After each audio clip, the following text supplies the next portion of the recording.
Welcome to Talk+Water, a podcast that takes a deep dive into the world of water with those making waves. My name is Todd Bottler, and I'm your host for Talk+Water. I'm also principal of Collaborative Water Resolution, which you can find at waterdisputes.org. In addition, I'm editor-in-chief of Texas Water and the Texas Water Journal. Both publications are free.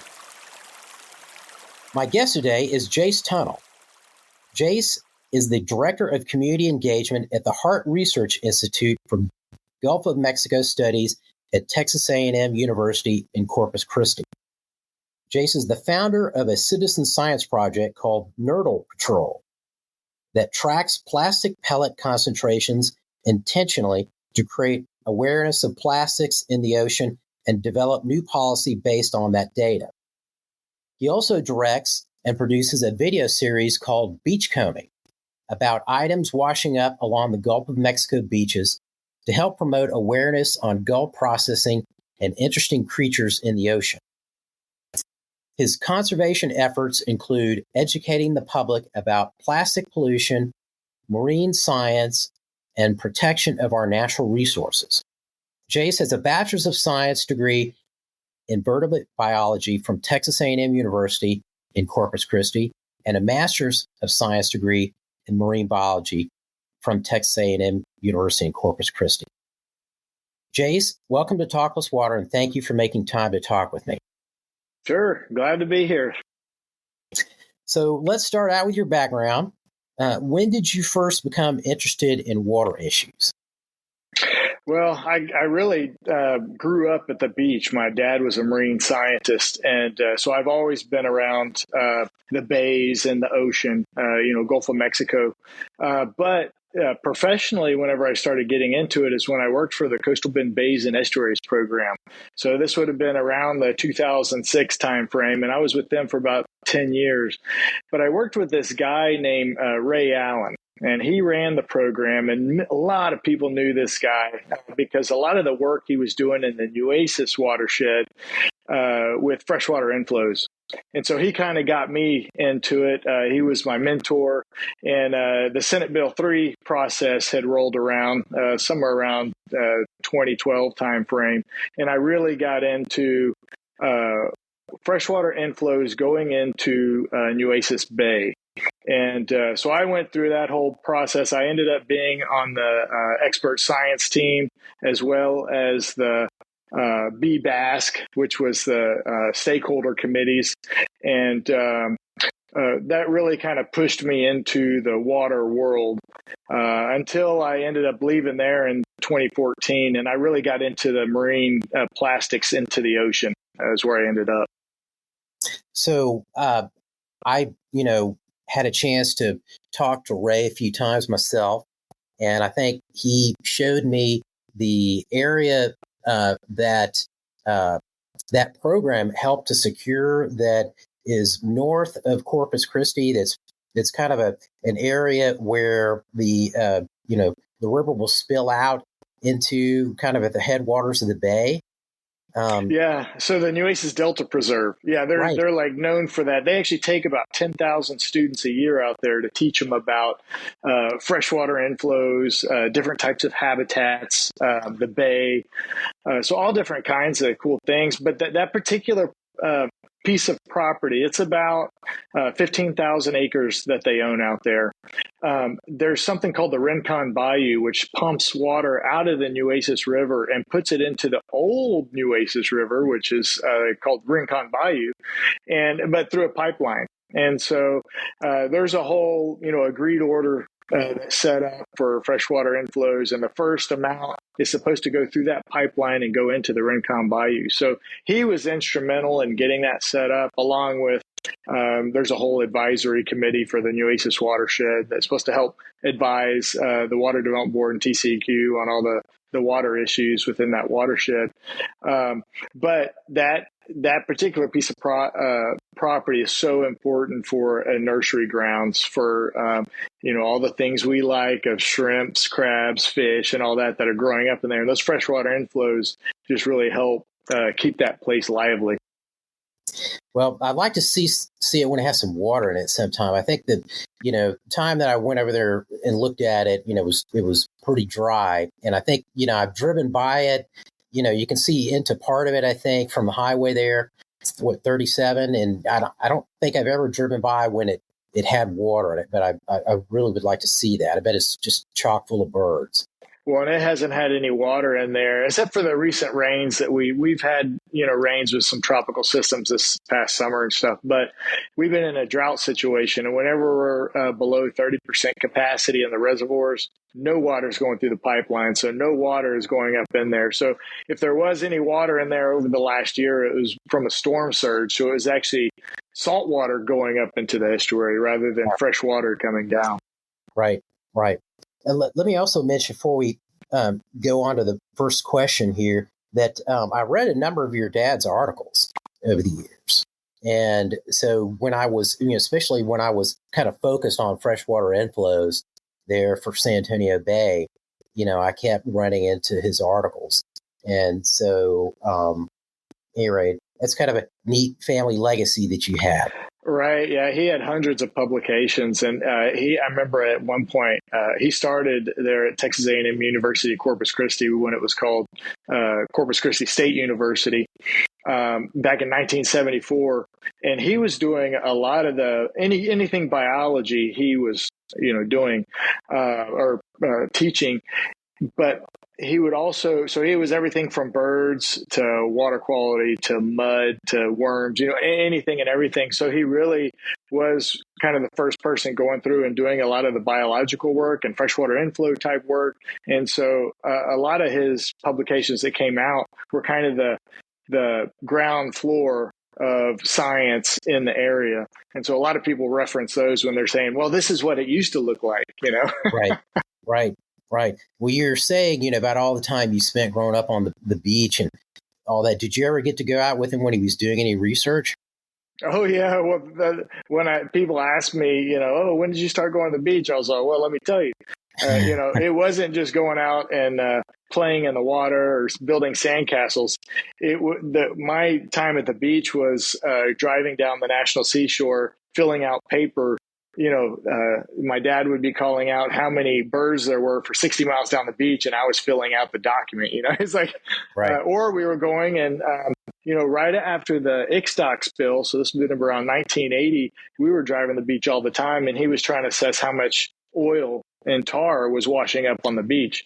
So my whole early life was all, data gathering at the beach. That's great. That's great. So now you are working at the Hart Research Institute. So tell us about that institute, what it does. Yeah, so the Hart Research Institute is a marine science program that was actually established in 2000 by a guy that donated $46 million, and his name was Ed Hart. So that's where we get the name Hart Research Institute. And his Ed Hart's vision, he wanted to donate money to an institute that was going to make a change and in a large area. So the Gulf of Mexico, obviously. But so the Hart Research Institute now has 9 different programs. And so we're different than other marine science institutes to where, lots of times you have your research scientists, they're going out, they're doing their research, and then they're publishing their work, and then they're going on to the next project. And so how the Hart Research Institute is different is that we take the stuff, the projects and the research a step beyond that, in that we do applied science. And so that a lot of our work is going towards trying to help make management decisions with natural resources all around the Gulf of Mexico. And this includes Mexico and Cuba, since they are part of the Gulf of Mexico. So there's a lot of work going on, internationally as well. But we have everybody on staff from, the typical water quality and stuff, but we also have shark researchers, we have lawyers, and then we have socioeconomics. It's all these different programs that is not your typical marine science program, but it all fits together well for trying to make change with the research that's being done. That's great. That's great. I've seen a lot of things that have been produced by the the Heart Research Institute, and I've always been very impressed with the fact that, it's got, like you say, the economics angle and legal angle, and in addition to biology and hydrology, and so there's a real need for that.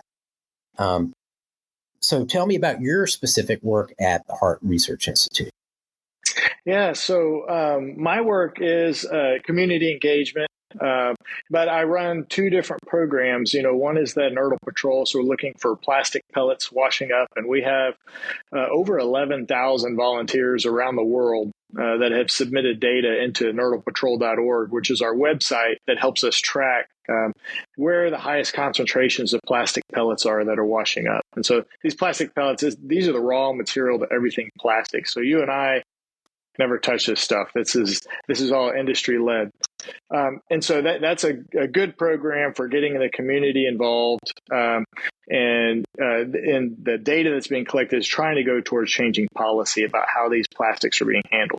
The other program I run is called Beachcombing. So the Beachcombing program has a couple of different things. One is videos about stuff washing up at the beach, and those come out every Monday. And then on Fridays, I do a post with 20 to 30 photos on all of our social media platforms, and we label everything, because ultimately the Beachcombing program is all about educating people about what is in the Gulf of Mexico, the Gulf of Mexico processes, and trying to get people interested in it, because we think that this education leads to protection and ultimately conservation of not only Gulf of Mexico, but the organisms that live in it. So let me back up and ask you, can you define for us what a nurdle is? Because I know there's probably a lot of people that this is the first time they've ever heard that word. Oh, yeah. Nurdle, I didn't come up with the word. This was somebody in the early 90s in Europe came up with the word nurdle, but it goes towards a tiny plastic pellet, and it's the size of a lentil. And it's the basis for everything plastic. So you think about glasses I wear, our car parts, our computers, we go into the grocery store, everything made of plastic. All of that stuff first started out as a small, tiny plastic pellet that was produced at a manufacturing site, was shipped to a company that melts it down and puts color to it and makes it into an actual product. So these nurdles are getting out into the environment at the manufacturing site during transportation, whenever they offload them from rail car or truck, at the place that's going to melt them down, or even at distribution centers that are just taking massive quantities of nurdles and then bagging them up and then sending them, through ships all over the world. Every single one of those, which the plastics industry calls a value chain, at each one of those segments, they are being lost. And so what the problem with them is they're so small, and wind blows them around. When it rains, they get into the waterways. And once they're in the waterways, it's almost impossible to clean them up. So they about the size of a grain of salt, or are they a little bit bigger than that? About the size of a lentil. A lentil. Yeah, and so about 4 millimeters in size. Yeah, so you can a lot of lentils. So I'm not about half the size of a pea. Okay, gotcha. So I was thinking that maybe these are the result of plastics breaking down in the environment, but this is just the base material that has gotten spilled or something along the way between where it's manufactured and where it's ultimately used. Right. I mean, there's two different types of plastic that we tell people. There's the primary. Primary is plastic that has never been made into anything. Secondary is all the water bottles, all the products we buy at the store, that's considered secondary. And so if that gets out into the environment, well, you know what happens. The sun gets to it, it rolls around in the rivers and the ocean, it ends up breaking down into small pieces. And typically where we see a lot of that secondary plastic when it washes up on the shorelines or it's along lakes, rivers, banks, all that, usually that's where you're going to find nurdles, is they are mixed in all in there because all that stuff is floating. So, I've heard a lot lately about, plastics being, consumed by people by accident, right? I mean, they're in the food supply, and I don't know, maybe not drinking water, but some other things that people might drink, and they're getting in our bodies. And so, I mean, obviously, that's a much smaller fragment than a nurdle, but I'm guessing it's a result of the plastics you're talking about. I guess the class 2 or the second category, getting out in the environment and then breaking down, and then the fish eats it, and then we eat the fish, for example, and then it's inside of us. Right. Yeah. So, nurdles, and as well as all the secondary plastic, that it doesn't dissolve. It just gets, over time, gets smaller and smaller pieces, which makes it available to smaller and smaller animals. Right. And, shrimp and crabs and oysters that we eat, filter feeders. A lot of the fiber, or I'd say a lot of the plastic type stuff we find is fibers from clothing. So you can imagine, I know in my house, I'm the one that does the laundry. So I pull out the lint catchment, and just like a poof, right in my face, a lot of that is plastic. If you have clothing that's has plastic in there, poly, shirts and stuff like that. So yeah, we it is said, and some researchers came out and said that we consume a credit card worth of plastic every week. Now that sounds like, oh yeah, that's, you can look that one up. But it's like, those are definitely people that do laundry. Wow. Well, I am the person who empties the lint catcher in the dryer. Nobody else in my family will do it. And I'm like, look, it's not bad for the dryer, the recirculation of air and all that stuff. We got to be doing this. I end up doing it all the time. So you're saving your family. Yeah, you need hazard pay. I'm falling on my sword, for them.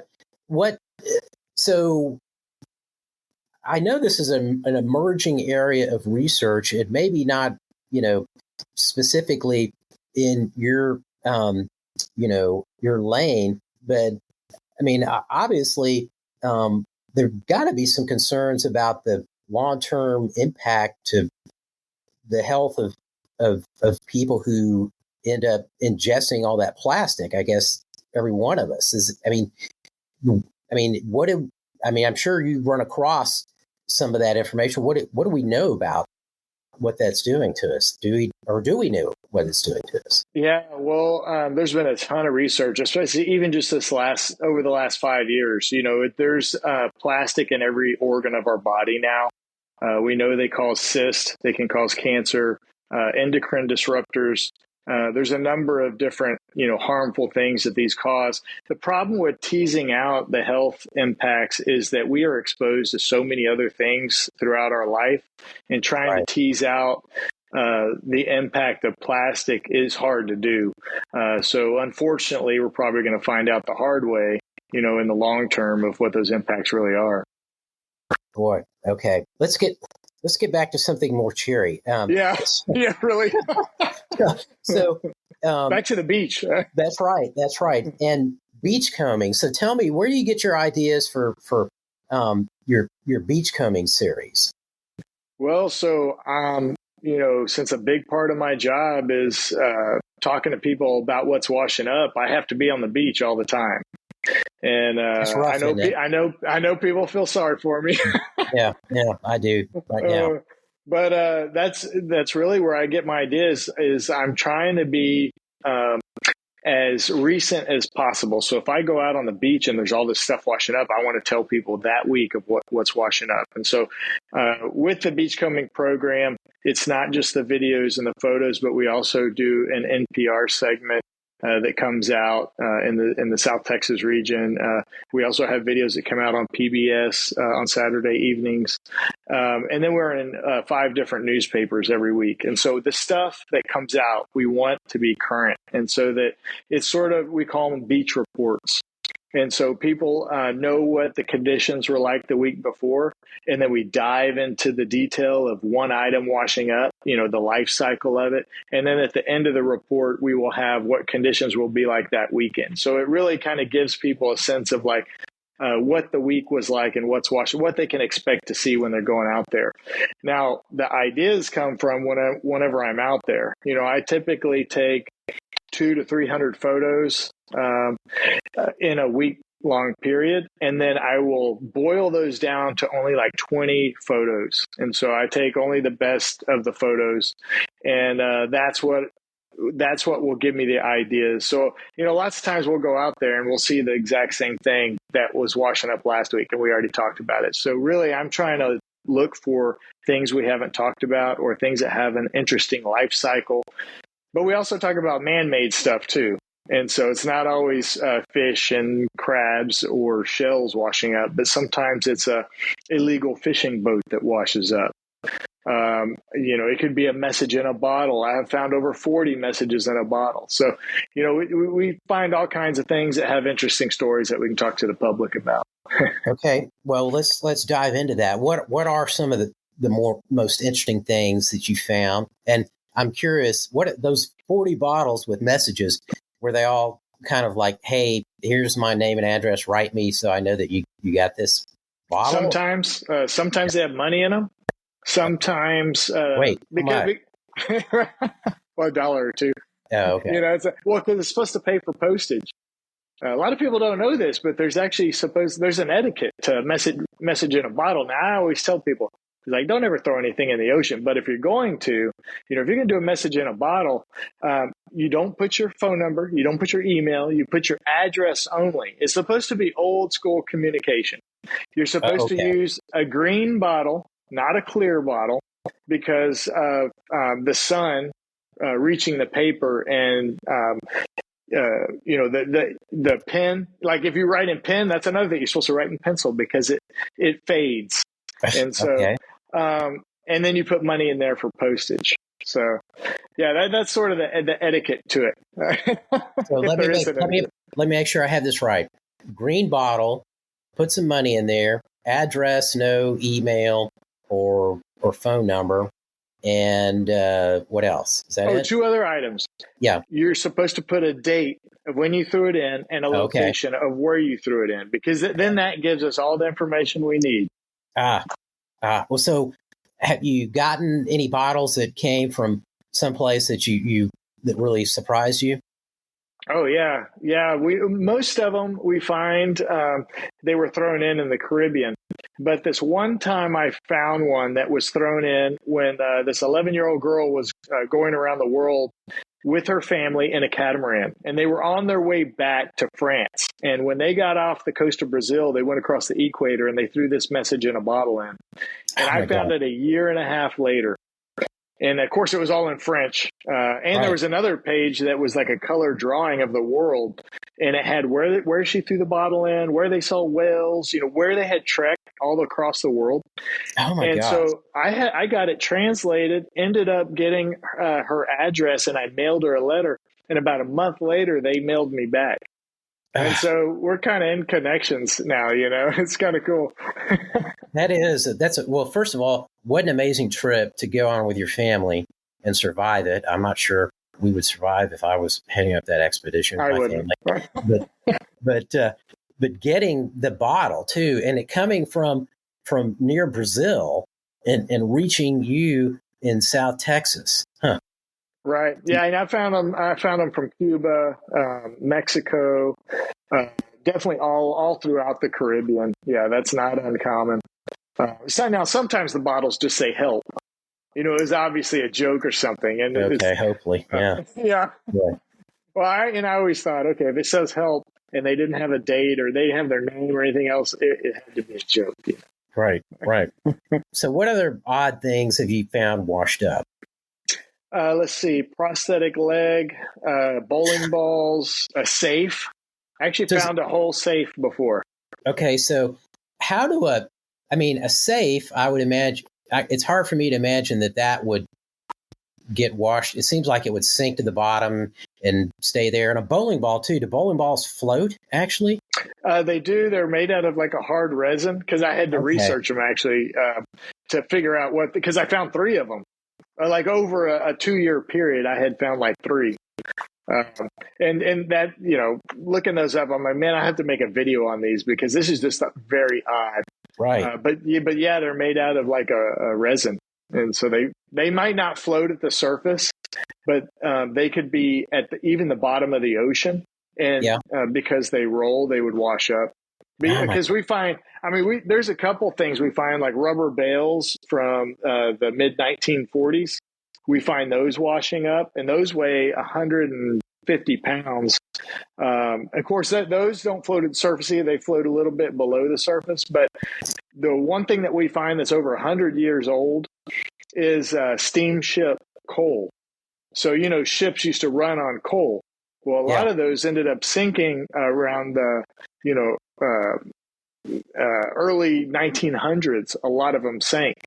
And so their bunkers were full of this coal. So the bottom of the Gulf of Mexico out there just has coal all over it. And so when we get a big storm, we get a lot of those coal bricks washing in. And they look like a brick from your house, but they're black. And they're rounded corners because they've been rolling around on the Gulf of Mexico ocean floor. But a couple of weeks ago, I found 6 of them. So that tells you how many. Yeah. Well, the rubber bales, so that's like rubber from a rubber tree or something? Yeah, so there's different species of trees of how they used to make rubber, and now they make synthetic rubber. But they used to get the sap out of the tree, which is this white milky stuff, and then they process it, and they would make sheets out of it. So it would look like the size of your table type sheet, and they would fold it over, and then they would put a bunch of these together. So it looks like basically bed sheets all stacked together. And then there was one sheet that wrapped around the whole thing. And so that's what's been washing up. And so, there's probably on the Texas coast right now, there's about 15 of them that are washed up. Wow. They found a lot of them in Florida as well. So the story goes like they're in, the U.S. actually sunk a German ship off the coast of Brazil in 1944 during World War II.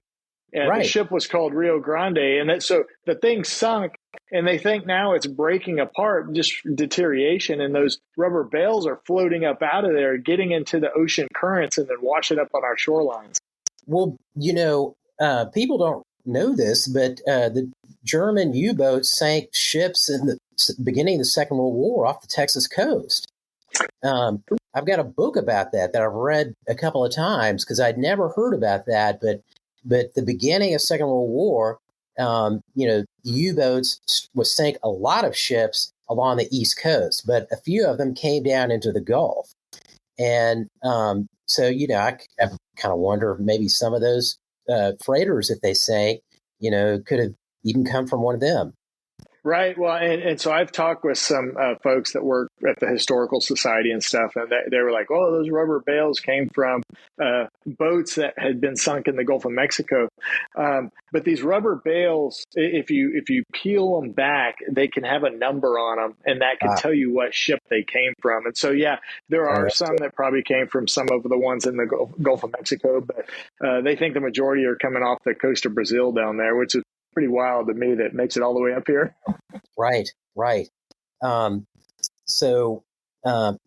I could ask you a dozen more questions about this, but I'm not gonna do that because we'll never get through all the other stuff I want to ask you.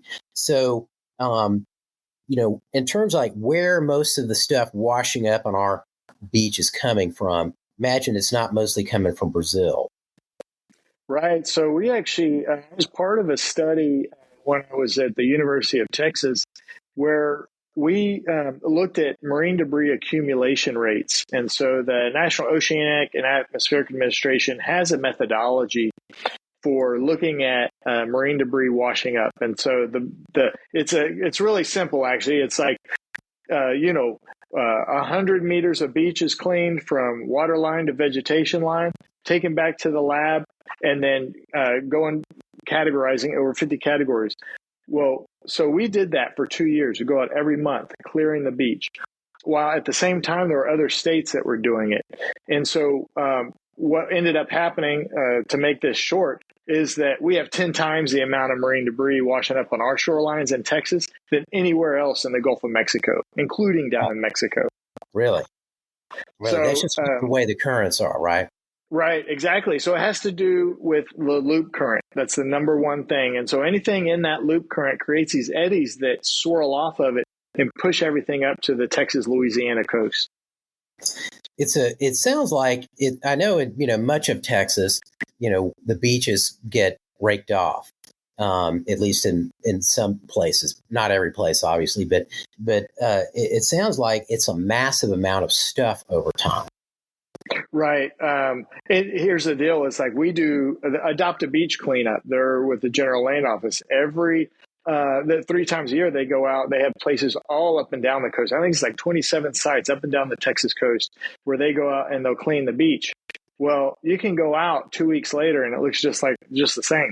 And it has to do with the amount of debris that's washing up all the time, Well, I guess Texas should get a letter of thanks from I guess some of these other countries, because we're actually cleaning up their trash. Right. Well, and so like thinking about how far stuff travels, the thing that's traveled the furthest are these things called fish aggregating devices.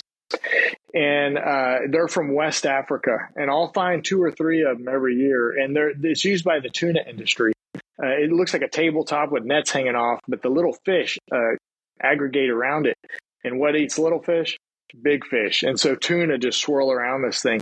Well, these things have a beacon connected to it that tell the fishermen where it's at, and then they'll take their big boat and net and go all the way around it and scoop everything up.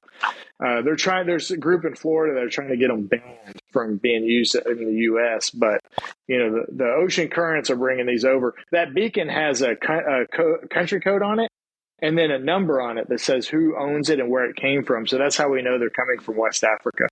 Okay. Where from West Africa? I mean, what part of the? There's different countries over in West Africa. Yeah. So just not from one spot. Right. Like Ghana was one that we had found this last summer. So yeah, way over there.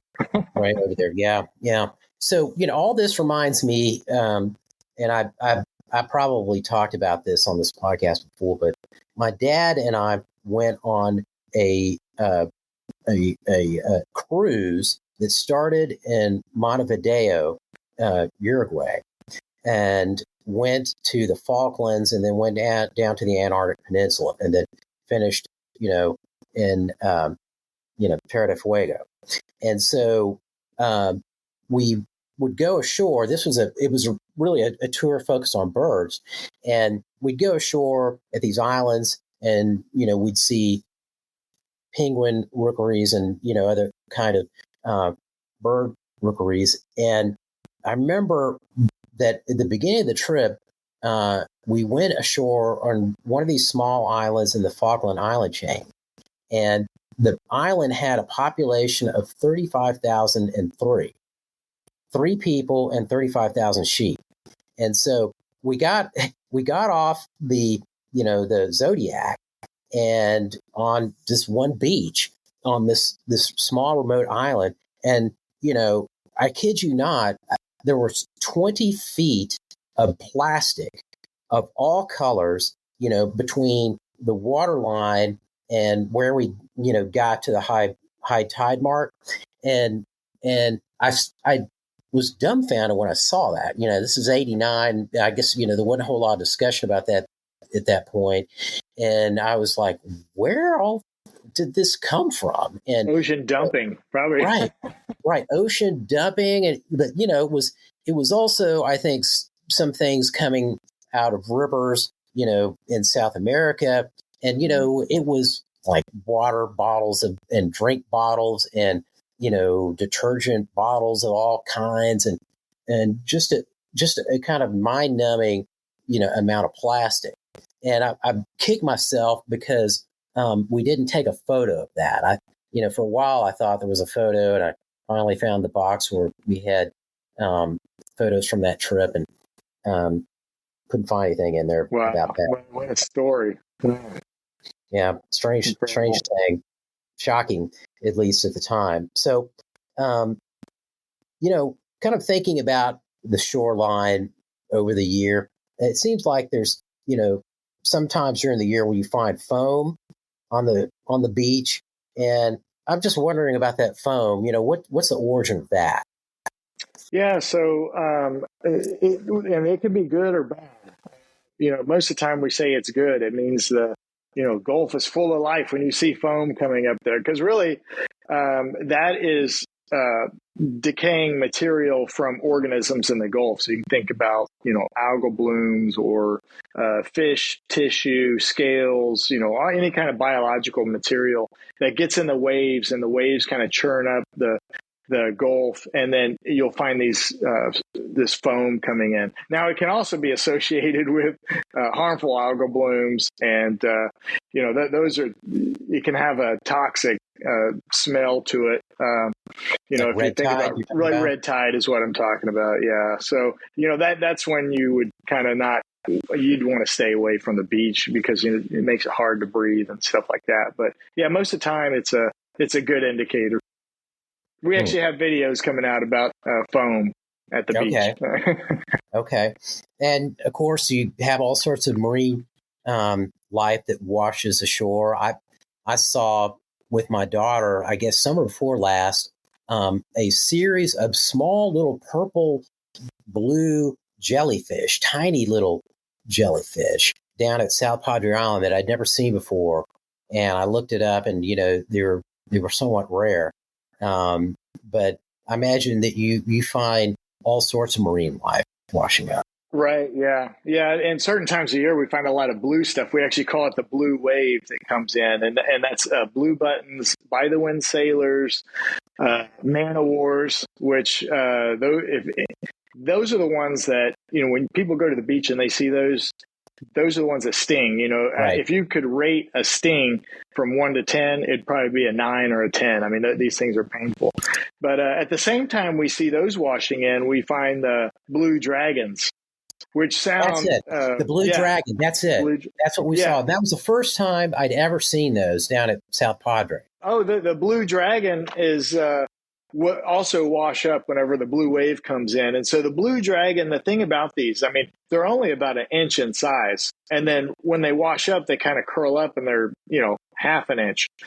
But the thing about these is they eat the tentacles of the man-o'-war. And so they have a chomping type motion, and they can consume those nematocysts, which are the stinging cells, and they store them in their appendages. So like if you step on the blue dragon, or if you pick it up and squeeze it, they can emit those, they just release all those stinging cells all at one time. So it's supposed to sting, 3 times as bad as the man-o'-war, which that is some pain. So my daughter Victoria and I, maybe the beginning of this summer, when we were down at South Padre Island, the family was down there. She and I found 5 or 6 in a short period of time. I'd never remember seeing one before, and I've been going down there. Apparently before I was even 1 year old, and almost every summer since then. And so I was like, what on earth is this? And so I, eventually found out. But I don't know if, it was just happenstance or the fact that other beachcombers hadn't already found them and carted them off or something, but I don't ever remember seeing those before. Well, and so something to think about too is that when they wash up, birds eat those. Okay. So yeah, there's a number of other species, they're actually a mollusk. Huh. And so they have an internal shell. And so it's basically a snail without a shell on its back. Okay. And so, but there's a number of other species that right when they wash up, birds are down there eating them up. And so they're small, so they're hard to see. And then birds are eating them. So it's like, it's very rare to actually see them. So the fact that y'all saw 5 of them, that's pretty good. That is. And I immediately thought, okay, something strange is happening here. We're seeing something really unique. So as I mentioned, I've been going down to the coast for a long time, South Padre Island specifically, and was fishing down there a couple of weeks ago, right, half a mile from SpaceX, and could see the Starship and the big heavy booster and all that.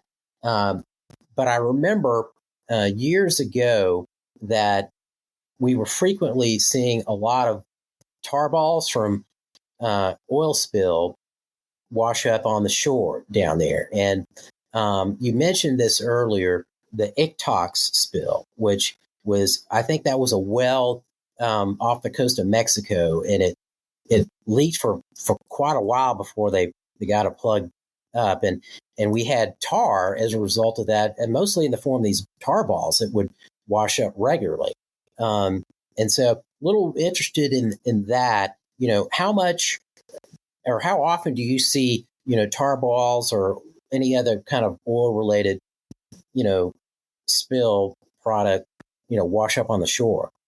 Well, this summer it was really bad. And luckily, well, I say luckily, we had storm surges, which, I mean, that's usually never a good thing, but it does clean the beach. So it pushes everything up to the sand dunes, and then the wind kind of covers everything up. And so this summer was the worst I had seen it since the 1980s.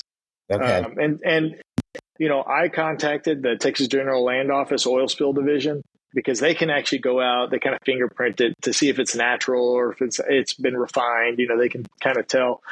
And they told me that it was natural. So there are natural seeps in the Gulf of Mexico, right. Hundreds, if not thousands of them, where it's seeping out naturally. And some years is worse than others. And this year it was, so hot this summer. And those tar balls would wash up. And once it got to about 90 degrees, it would just turn into this gooey mess. And so luckily we had those storm surges. And right now I was out today at the beach and there's no sign of any tar anywhere. Okay. Yeah, foam, tar balls, I think about water quality when I think about those. And so what's the kind of the water quality link between beachcombing and the Nurdle Patrol program? Yeah, so we look at plastics. So plastics, a lot of people probably don't know this, but plastics are actually a good water quality indicator for looking at, PCBs, DDTs, PAHs. Plastics act like sponges when they're in the environment. And so you can actually take a small piece of plastic, you can cut it and put it into a machine, mass spec machine, that will tell you what type of plastics have been absorbed onto the outside of it. And so we've done projects here in the coastal bend of Texas, and our water quality is pretty good here. So we didn't really find much in the way of high concentrations. There was elevated PAHs, which is like from your cars. Mm-hmm. But we've also looked at nurdles up in the Galveston Bay area. And, parts of that bay are closed to eating fish because of high PCB levels, PCBs from light fixtures. And so we took nurdles from there, and there's actually very high concentrations on the plastic pellets of PCBs in that area. So really, it's a good indicator of water quality, just by looking at plastics. Of course, you have to have a $500,000 machine to be able to look at that. But right. But it's interesting that they're kind of, I guess not like tree rings, but in some way they're recording some additional information about the environment that can later be accessed and we can learn from it. Right, exactly. So, Jace, we're to the end of our program here. So let me ask you one final question. How can our listeners find out more about your work at the Hart Research Institute? Yeah, so probably the easiest place to go is hartresearch.org. That's kind of our main website. There you can find out about all those 9 programs I was talking about with the Hart Research Institute, and including my program with beachcombing and Nurdle Patrol. If people, don't like going to websites and they like the social media, that's easy too. Hart Research. So that's our handle on X, Instagram, and Facebook. And so they can follow us on there. And we do post basically on a daily basis on all the different types of work we're doing. And Mondays and Fridays are key. If people like the beachcombing stuff, that's when we post beachcombing is Mondays and Fridays. Gotcha. I said that was the last question. It's not. I have to go back and ask about this prosthetic leg or whatever it is you found. You got to tell us about that real quick. Yeah, so we were going down the beach and we were in a UTV and somebody else was driving and I was counting endangered birds and we looked for turtles and stuff like that. And I looked over and glanced and saw this leg and I said, stop. And so I got out and ran over to it. And I was like, what in the world? It's a leg. And I picked it up by the ankle. And when I picked it up, I noticed it was wearing the exact same pants I was. Same color. They were zip off. And I just looked at the person that was driving. None of it, we couldn't even say anything. I just looked at each other. I was like, this thing is wearing the same pants I'm wearing. It was a sign to get off the beach, I guess. That's bizarre. I was going to say, that's like something you see in a horror movie, some foreshadowing of some grisly death or something of the person who finds some omen like that. Right. And, I ended up taking that leg back and we sold it at an auction to raise money for sea turtle and bird rehab there in Port Aransas. And somebody paid $10 for it. Yeah. I mean, we haven't even talked about how does a person lose that? I mean, it was in their pants. And so they lost their pants and their prosthetic leg at the same time. That's right. And the pants were like, they were definitely all on the one leg, but they were wrapped up in whatever the mechanism is to keep it attached to the body. The other part of the pants were wrapped up in that. And so I guess that's how it was able to keep its pants on all the way to the beach. Boy. Okay. All right. Let's not dwell on that too much more. So, okay. Well, hey, listen, Jace, thank you for joining us today. This has been a lot of fun. Yeah, absolutely. Thanks for having me. So this has been Talk+Water. My guest today was Jace Tunnell, who is the Director of Community Engagement at the Hart Research Institute for the Gulf of Mexico Studies at Texas A&M University-Corpus Christi.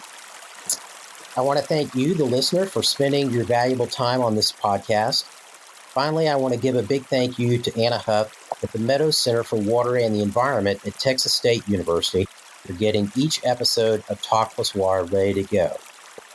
If you enjoyed our discussion today, please consider leaving us a review to let us know. My name is Todd Bottler. Let's talk water again soon.